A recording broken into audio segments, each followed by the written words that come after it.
More than 4,000 U.S. service members have died in the Iraq War, more than 1,000 in Operation Enduring Freedom in Afghanistan. But let's begin with this. What is it that is unique, Ted, about these two wars, in your view, in the way Americans are paying the price?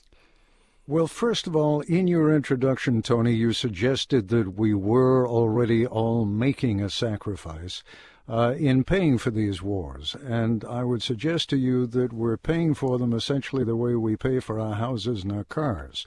We're putting off the real payment. We're putting it on either on a mortgage or on a credit card. This is the first time in the history of the United States that neither war, neither the Iraq War nor the Afghanistan War, has been underwritten by a special tax for the war. All wars previously have had special taxes. President Bush didn't raise any additional taxes. President Obama hasn't raised any additional taxes. Essentially, the more than $1 trillion that we have spent on these two wars thus far is money that we have borrowed principally from the Chinese, the Japanese, and countries out in the Persian Gulf. So what exactly would you like to see? Is it a war tax where people are paying for this, or is it something beyond just that? Let me put it this way, Tony. I do not think that any nation should go to war simply on the backs of a few 100,000 men and women and their families. When a nation goes to war, it needs to be as an entity. And by and large, 90 to 95% of the American public, probably more than that if you look at the real numbers, are paying absolutely nothing for this war. We are not paying anything additionally in money. We are not paying anything in terms of personal sacrifice. The young men and women who are over there fighting the war, they're paying. Their families are paying. Their loved ones are paying. They are paying in terms of having to fight a war over and over and over again. They thought when they volunteered, many of them, that they might have to go into a war zone once or twice. So many of these young men and women have had to go back 3 times, 4 times, 5 times. And, frankly, we're not paying for the war financially. We're not paying for the war in terms of a draft so that there is an equitable number of young men and women who are going over from all branches of society. We're not paying for it in terms of personal sacrifice. We're not paying for it in terms of rationing. We are giving up essentially nothing to fight the war. Now, one more thing, Tony, and then I'll stop babbling on and give you a chance to actually ask a question or two. My point here is not to get into a debate with anyone as to whether we should be in these wars in the first place. I am simply saying that if and when the United States goes to war, it has to do so with the backing of and the support of. And support is not just a verbal thing. It's not a rhetorical device. Support means giving something up, getting a little skin in the game. Now, would you say, and I know you just made it very clear, you don't want to get into a debate about the pros and cons of the war, nor do I. But if a person wanted to, or if the country began to support the war in the ways that you are suggesting, financially and otherwise, would that not put them then in a position of supporting what is, to date, still an unpopular war? Let me put it this way, Tony. If, in fact, we are going to do what the Constitution calls for, which is to have a declaration of war by the representatives of the people, by the Congress, that's all well and good. We've gotten out of the habit of doing that. I think World War II was probably the last time that Congress actually voted on whether or not to go to war. So it becomes exceptionally difficult to gauge in any way, even by the measure of whether our representatives in Congress have voted for or against it, whether we are behind the war or not. The reality is, however, we are engaged in 2 wars. And just parenthetically, anyone who thinks that we are really out of Iraq in terms of warfighting really isn't paying very close attention. We'll still have 50,000 troops over there, and they will still be engaged in different forms of combat. As I told you, Ted Koppel, people are beginning to respond to the comments that they are hearing from you today. Here's one. This comes from Maxwell. Maxwell says, how about a war tax of $1,000 per year for everyone except for families of armed service members? What do you think of that? Well, I don't know what the economics of that would be, but it's sort of getting into the spirit of it. My point is, when you talk about if we were to support a tax, for example, for the war, wouldn't we thereby wouldn't we in effect be expressing our opinion on the war and saying I'm in favor of the war? The point, Tony, is our children, our grandchildren are going to be paying for this war anyway. What bothers me about it is that we, the people who are living in this time and place, in whose name or in whose names these wars are being fought, we are not paying for it. When the Chinese finally come back to us with their treasury bills that they have been buying from us to the tune of $1 trillion, and they say, we'd like our money back, who's going to be paying for that? Our kids are going to be paying for it. Our grandchildren are going to be paying for it. Americans will pay for these wars eventually. I'm simply saying we're not paying for them now. Here is a caller that we'll go to. This is Lynn from Minneapolis, Minnesota. Lynn, welcome. You're on Talk of the Nation with Tony Cox and Ted Koppel.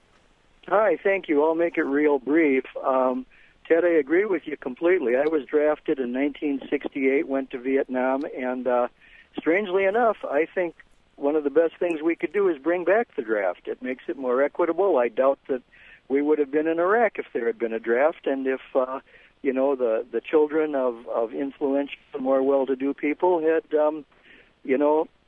faced the prospect of their sons going. The other problem that I have right now is Blackwater and all of these other basically mercenaries. How are they perceived? Are they perceived as American military?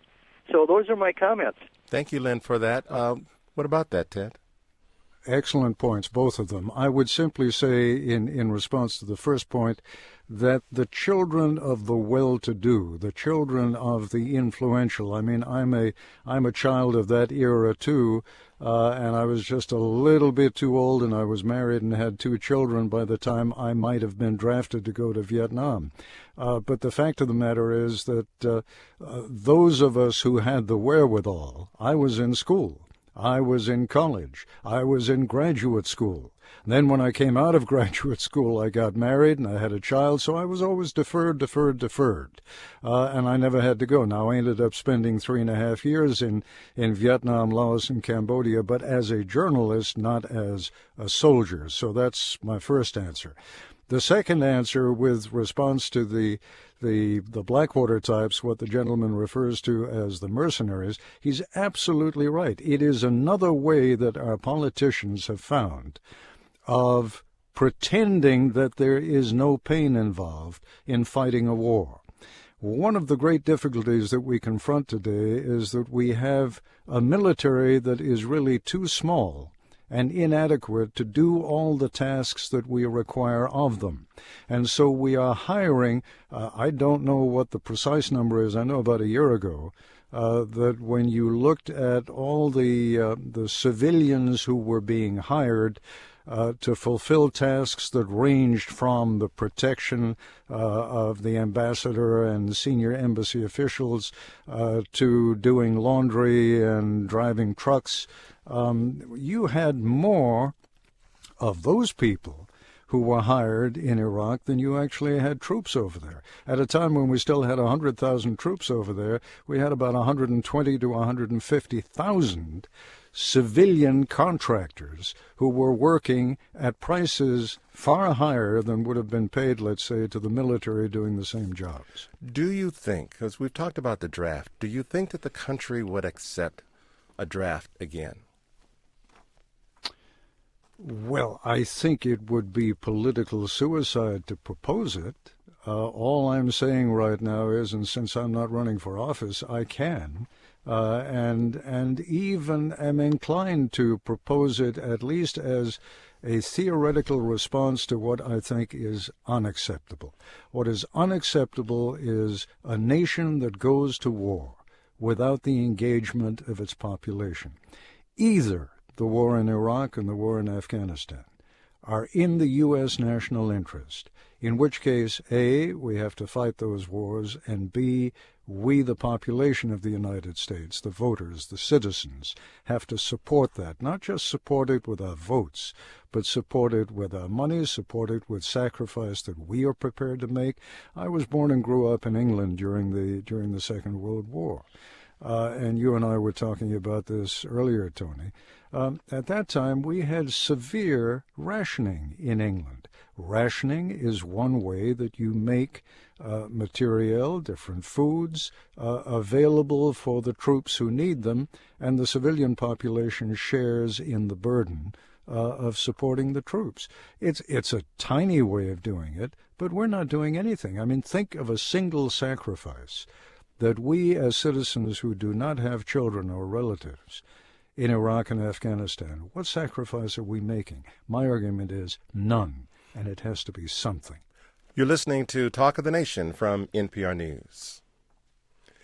Ted, we have a person who sent two comments in, and I'm going to read them to you and let you respond to them. This comes from Richard in New York. He says, first of all, we have sacrificed too much blood and treasure in Iraq and Afghanistan. It is time to bring the troops home and close our military bases around the globe. And he follows that with this. We need to fix this country before we can consider trying to fix the world. That's his comment. Well, Richard is trying to get me into the debate that I said I didn't want to get into. The issue is not whether we should or should not be in Iraq or Afghanistan. We are there. But when he says we have sacrificed too much blood and treasure, was it? Yes. We haven't sacrificed. I haven't sacrificed any blood.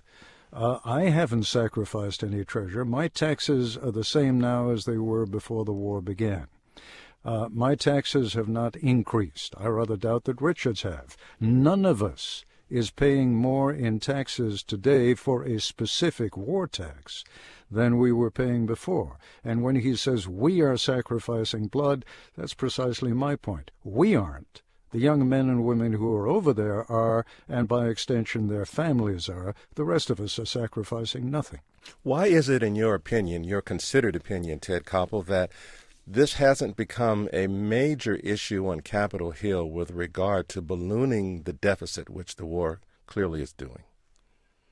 Well, it is an awful lot easier to borrow the money from the Chinese and defer the payment than it is, imagine here we are coming into the political season again. We have elections coming up.